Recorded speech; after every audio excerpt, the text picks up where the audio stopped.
This could be us. So back to what I was saying. Could be us. Yo, what's poppin', guys? It's your boy Crooks209 back at you guys with another video. And man, do we have a banger video in store for you guys. We are with the homie Romero, aka Mero, aka the GOAT of UFC 4. How you doing, Mero? Doing pretty good. I won't call myself a GOAT. I'll say I'm one of many other good players. But, you know, I'm just really looking forward to getting this video out with my boy Crooks209.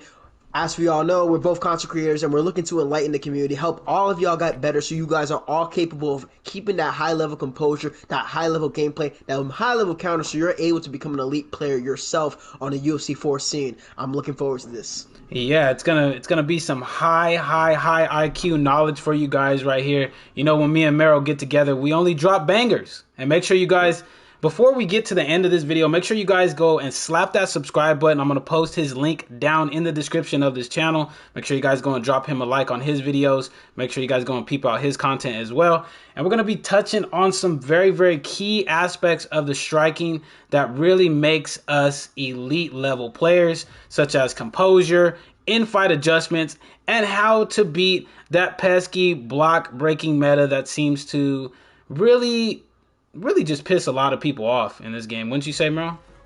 Well, when it comes to the block breaking, as somebody who sparred before, sparred with a lot of good kickboxers and whatnot, block breaking is just simply generating offense around the guard.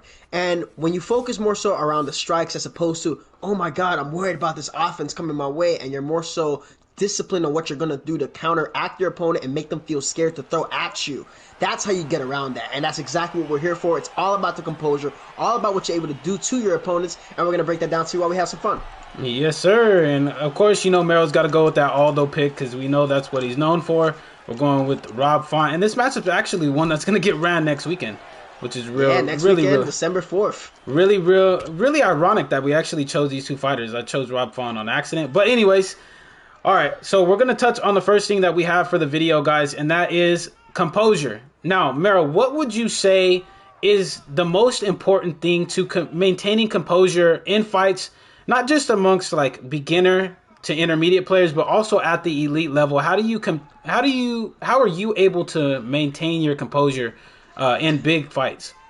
The biggest thing with composure, you see, the one thing about the HUD, it's the heads-up display. It allows the player to know where exactly your stamina is at, where exactly your head health is at, but also this should tell you how you should be acting when it gets to your health gets to a certain point. So if Crooks is coming at me with a 3-4 piece combination, right, and I'm going to be able to block all these strikes, so Crooks, you can go ahead throw a 3-4 piece combination at me, right? He's throwing whatever, right? There's no reason for me to panic, right? Even though he's throwing combination after combination, right? A few of it seems to bleed through, but I'm very confident on my defense. So one of the biggest things that players need to get used to doing, utilizing that practice mode, playing with friends and whatnot, to work on stifling that offense from your opponent. See, one thing that you don't want to do is put yourself up against the cage. So if Crooks is to tee off on me right here against the cage, I am in huge amount of trouble because this allows him to rack up a lot of damage, trap me up against the cage. I don't want to be here. So for my case, I have to be able to generate offense right back at my opponent, so then they have to respect my space. The key thing too is to always make note of your opponent's pattern. So if Crooks keeps coming at me with the jab straight, lead hook, or whatever it is, I got to be able to utilize my duck counters, my pull counters, and I can be able to sit down my opponent just like that. You can work on those combinations, those counter strikes on my channel, Counter Striking Volume 2, or on Crooks' channels when it comes to counter striking on UFC 4. Yeah, that's super important. I feel like that doesn't get talked about or stressed about enough, Mero. Like, keeping your composure in the face of adversity is a super big thing, especially even when you get put up against a cage right here. So, Mero, you want to go ahead and pressure me? Like, you want to look for the angles to be able to circle off. Like, you want to try to pay attention to what your opponent is throwing, because normally, like, Mero, if I'm right here, normally what we tend to do as elite players is we're going to try to keep you stationary. We're going to try to keep you up against this fence, so we're going to throw a little bit more round strikes as opposed to straight strikes, because straight strikes, we all know, you can major lunge off to the side and kind of get out of the corner and hit the escape angle. So you're going to want to anticipate that and try to duck, and then you can circle out on the very next strike if you're circling out to the opposing way.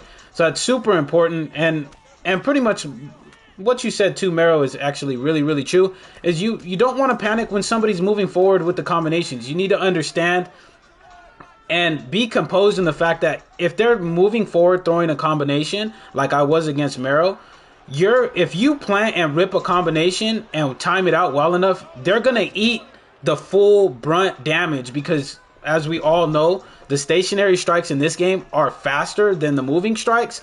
So if they mistime a combination while you're standing still, you have the ability to really, really do high amounts of damage. So it's definitely something that is not talked about enough. Yeah, and also when it comes to crooks, you can keep going forward with a combination. Not only with that going forward, it also causes more vulnerability. So one thing that you can also take advantage of when your people are going forward, notice that short-term stamina is getting lower. It leads to me doing more damage, leading to more hit stuns, and that's when I should be looking to do my damage. As you notice, even though he's throwing these combinations at me, my head off is relatively safe.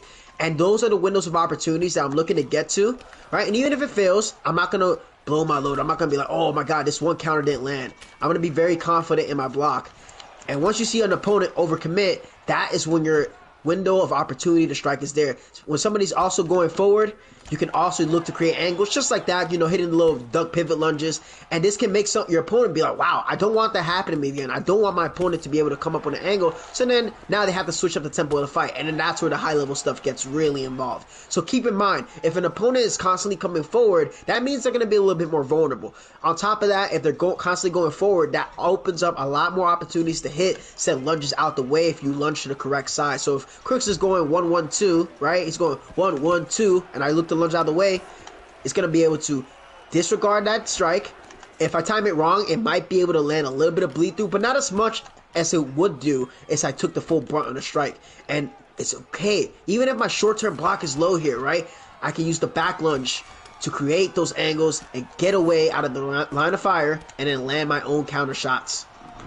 Yeah, and that's super important stuff right there for you guys. If you guys take one thing away from the video, definitely take what he just said into account. That is the way that you avoid being pressured, especially against long rangy fighters like Rob Font. They love to just pick you apart from the outside, and the prime icon Anderson Silva can also do this because he has that 98 punch speed. He can just kind of tend to make you play at distance where you really don't want to be at. So that's definitely some vital stuff to keep in your mind when you're going into fights, and to just make those muscle memory. That's what I tell you guys a lot on my stream, is to do something so much that you do it without even having to think about it anymore.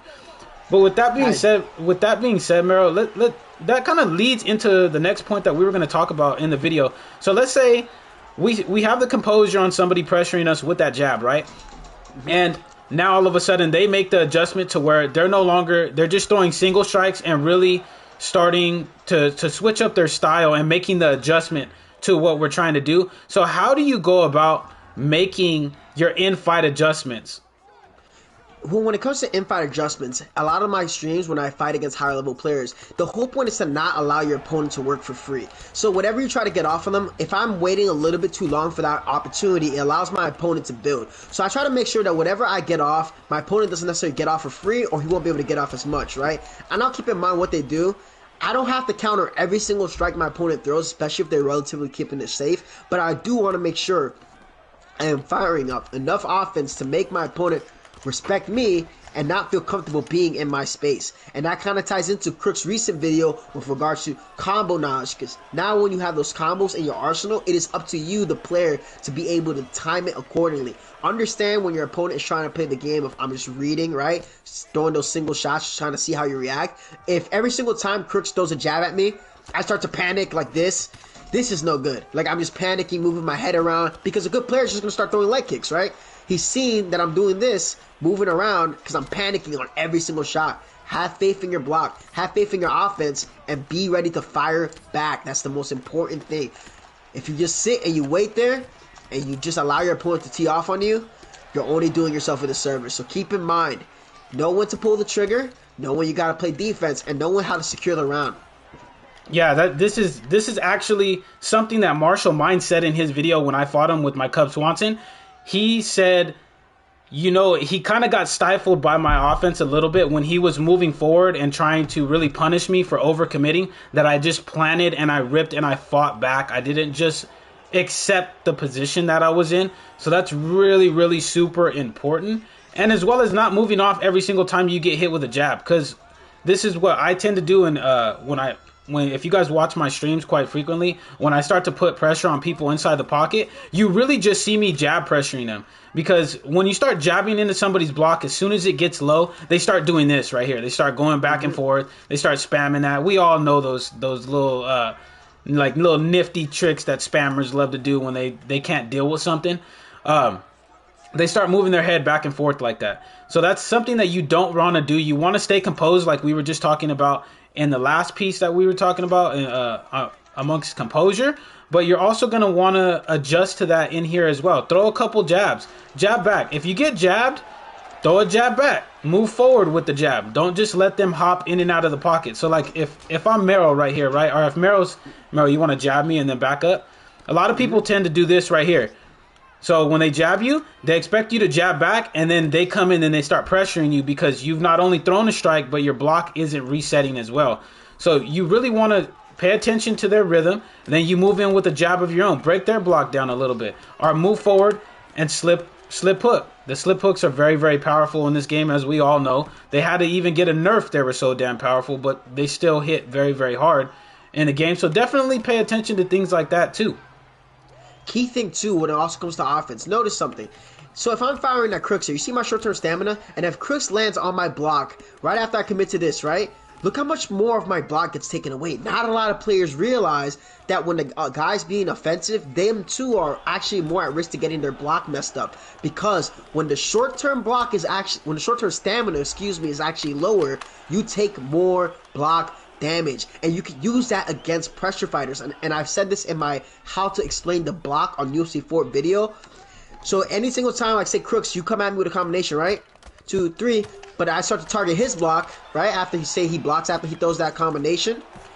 Look how much more of his short-term block gets taken away, as opposed to, even though he landed 2 or 3 strikes on my block, he actually ended up losing more block damage on his health bar because his short-term stamina was lower. And you can use this against not only counter-offensive fighters, but on offensive fighters as well. You make them pay on their defensive end by chipping away at them forearms, chipping away at the damage, and that's how you can play a little mental game.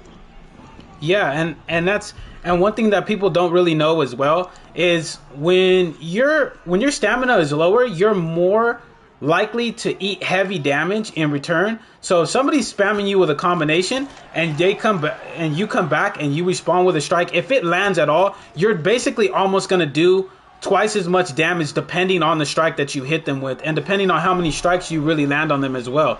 That's one thing that I feel like a lot of people don't keep in mind when they're exchanging with people in the pocket and really making their adjustments, is if you're able to time that out and hit them where their stamina is like 25% depleted or 50% depleted, you're going to do more damage to them than they are to you, unless they've already done their fair amount of damage to you. So if your head health is at 50% and their stamina is at 50% and they trade off a combination with you, more than likely you're going to get rocked, because if they land as many punches as you do, they've already have your head health at 50%.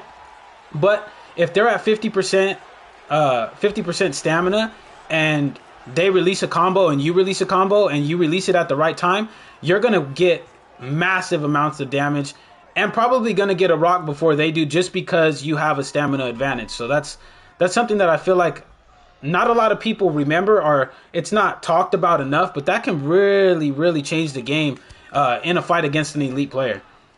As well as this, I think also players tend to go on autopilot. And what happens is when a player goes on autopilot, they tend to kind of forget the things that they've practiced, and they're just kind of pressing buttons for the sake of pressing buttons. So if I'm losing the fight against Crooks, right, and I'm just constantly throwing this jab, straight lead hook, right, or jab, straight lead body hook, Crooks is going to make that adjustment, see that he's using the footsies, he's drawing on my offense, a little bit of a bug there, but he's constantly doing everything right, and I'm just like, man, I'm getting frustrated. I'm just going to keep throwing the same combination until it finally works. That's not how you want to play. You want to be able to mix up your strikes, open up your offense, see what your opponent's doing. Notice that, all right, every single time I throw a strike, Crooks is playing footsies, I'm going to go for a leg kick. I'm going to have to close the distance with a few feints. Then I can set up my body kicks. Open up your offense and make sure that you're not just passing the time and just pressing buttons for the sake of pressing buttons. Make your offense meaningful, as well as your feints. You can't. A lot of players, I see them. They want to play very, quote unquote technical. They want to be like the players that they see play for big money tournaments and the big events on ESFL. But if you're just kind of just throwing out feints, but you're not providing anything about it, all Crooks is gonna do, right? I'm throwing feints. He's not gonna respect my feint. But now, if I start to actually fire some offense, he's gonna have to respect my feints a little bit more, right? Because now if I go low and I set up my strikes here, I end up going high. He's like, all right, something's coming behind the strike. I shouldn't be comfortable with this range. However, if he doesn't respect what I'm doing, that goes out the window. So make sure that everything that you do when it comes to your strikes is meaningful. When you commit to your feints, it's meaningful. You're gonna have something behind it at all costs. And whenever you're working in this game, it's just the biggest thing. I see a lot of players, they start to get frustrated, they get mentally defeated. In this game, you could rock somebody 3, 4, 5 times, and it can only take one to get somebody out there with a well-timed counter. So you gotta just keep your confidence up until it really is truly over. If you're overmatched, but just know it's never over until it's over.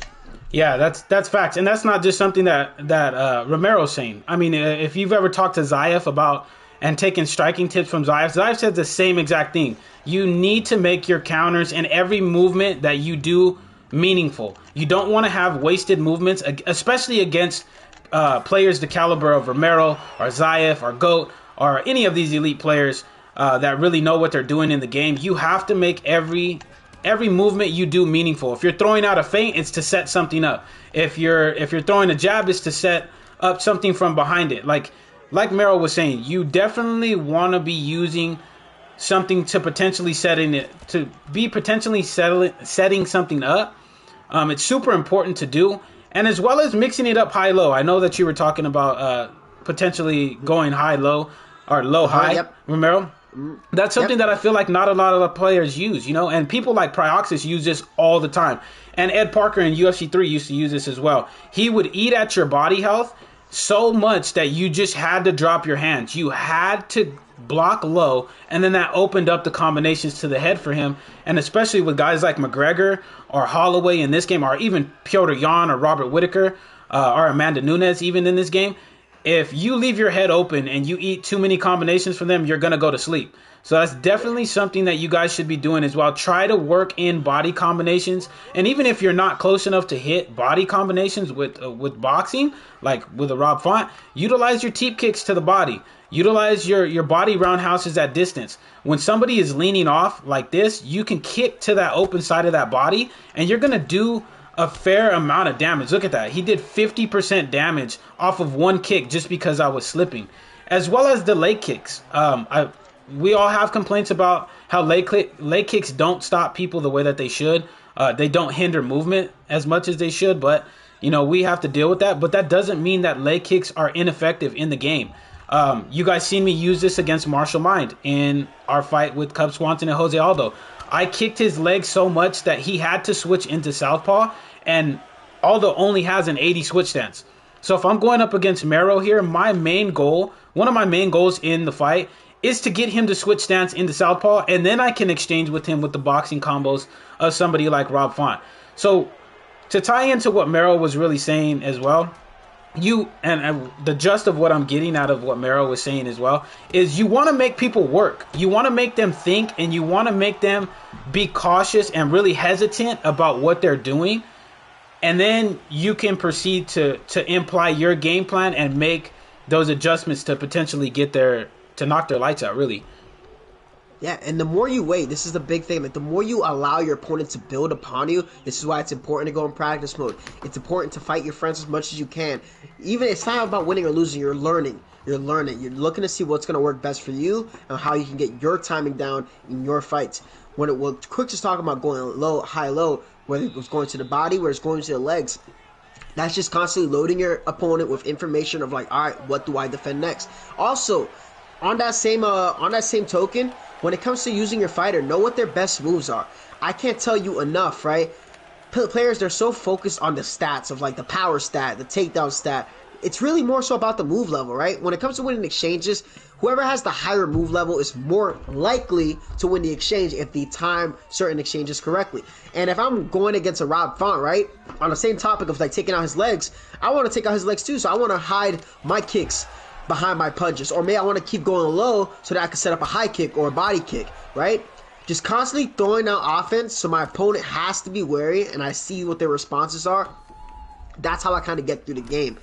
And you guys can have seen me. I'll play fights against Swiss Lieback, Saif. Gotta start fighting crooks a little bit more myself. But you see, I might lose one set. I'll come back and win the next two. And people go like, how the hell did you go from getting KO'd in round 2 to knocking this guy out in round 1? It's like, well, I see what they were doing beforehand, and I have the proper responses to get them overthinking about what their offense to be. You can't make everything safe. You got to make sure. The first thing I said, make everything that you do meaningful. Make your opponent respect you. Because if they don't want to get hit by you, they don't want to get hit by a specific counter, you'll know.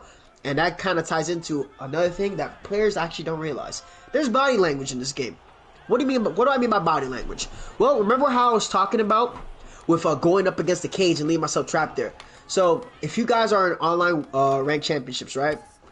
Think about this next time you play. Say I cannot see Crooks' HUD, right? Crooks, land a good combination on me, right? Boom, boom. See my head off? What do I start doing? Oh, I start backing up. So why am I backing up? Could be to set up a counter, or also I'm telling Crooks, even though say he couldn't see my HUD, my head off is low.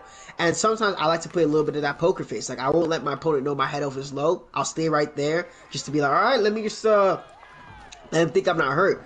But body language in terms of, boom, I hit his legs, right? Say I can't see his HUD. Eventually, he's going to have to end up switching. And when he switches, right, and when Crooks switches, oh, look, I've done enough damage to that rear leg that he had to switch into southpaw. Now I can start working, say, open side body strike. I can start working my body kicks on the liver, right? And the more damage I build up, he starts to not feel comfortable. And what happens? Every single time guys start to get loaded up on, right? Good players, like Crooks is doing, trying to read, trying to defend, but as the damage starts to build up, he starts to back up, and that's kind of like the body language telling me he's getting overwhelmed. He's not liking this pressure. So think about that next time you play. When somebody gets hit with a big strike, take note of how far do they back up after they eat that strike. Does that mean that their head off is low? That's when it's the perfect time to put on the pressure intelligently so you don't get countered, but you know that you're winning the exchanges up until that point. Yeah, exactly. And that's something that can be covered really with what Mero covered earlier with going into autopilot. I would say about 95 to 97% of the people in ranked championships go into autopilot mode when they start playing. They just go back to what they know best because, like I said earlier, they've drilled it into their muscle memory to do it without even having to think about it. So if you start chopping at somebody's legs, they won't switch stance until their leg is about to get hurt, and then you'll know it. You don't necessarily always have to get a leg health event to know if somebody's leg is damaged. They'll switch stance, and then they'll start fighting from southpaw, and then they'll occasionally start switching back because they're not comfortable in that switch stance. So that's definitely something that you should be paying attention to. Really good players like myself, if I know I'm going to work leg kicks, I'll switch into southpaw, and then I'll work the leg kicks from here. I'll start working the lead leg kicks. So that way, if my lead leg does get chopped up, I can switch back into what the preferred stance is for the fighter, which is his normal stance, which in this case is Rob Font's orthodox. And now I'm fighting from orthodox, and now I can continue to throw those lead leg kicks and chop at that lead leg of Aldo until he was to switch into southpaw. So definitely super important stuff that we're teaching you guys here. I hope you guys get a lot out of this video. Shout out to Mero. Mero, is there anything else that you wanted to talk about or mention to the fighters that could maybe potentially push them up to the elite level of strikers? It's one thing I always say, it's about quality time, not quantity. You can spend 3, 4, 5 hours on this game. Whatever you do, that's your prerogative. But I prefer that players on this game, they spend less time doing the stuff they don't need to be doing. Why spend time raging on ranked championships when you can just put in 30 to 40 minutes a day, practicing your combinations, drilling your counters, and then playing with your friends and getting that quality time in. So that when the next time you go in and you play online ranked championships, you're ready to go. You don't have to wait until you get warmed up. You have everything dialed in, and then you're confident in your ability to make those adjustments, use your fighter to the best of their ability, and most importantly, have fun. Don't play a game if you're not having any fun with it, but winning is fun and everything, but enjoy the process. Enjoy figuring out everything that you can do with this game until the next one comes out. Just have a lot of fun, practice everything that you know you're going to be good at, and just let it fly.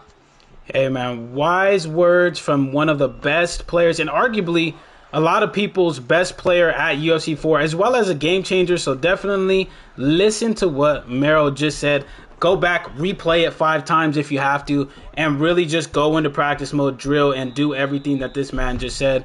But with that being said, guys, that's all we have for the video for you guys. I hope you guys enjoyed the video. If you did, make sure to slap that subscribe button, as well as slap that like button, so millions upon millions of people get to see this video, and hopefully we run into you guys and you guys are using the things that we taught you guys in this video against us. It'll make for a lot funner fight. And as well as I mentioned at the beginning of the video, make sure you guys go and drop Romero a sub on his channel. His link is going to be in the description of this video. He does make some high level UFC 4 content, as well as just, I mean, he makes his wrestling content as well. His wrestling videos are absolutely amazing. The dude's a beast of a wrestler, on top of being one of the best players in the world at UFC 4. So make sure you guys go and drop him a follow on his channel. Mero, is there anything else you want to say before we head out? Yeah, respect the grind of my brother Crooks 209. You gotta top in for his streams late at night. I know a lot of you guys, hey, sometimes I don't be streaming this much, but shit, if I ain't streaming, go and support the homie Crooks 209. If you watching this video and you not subscribed to Crooks, what are you doing? Subscribe to the boy, get them notices on, enjoy some high level gameplay, have some fun, watch it, let the time pass by. You could be whipping it up in the kitchen, doing whatever. Just enjoy your time playing this game series. No stress about nothing. I appreciate all of you. Y'all rock. Thank you. Hey, all right, guys, and that's it. Take it easy. Be safe. Thank you guys for stopping by again, and I'll see y'all in the next video.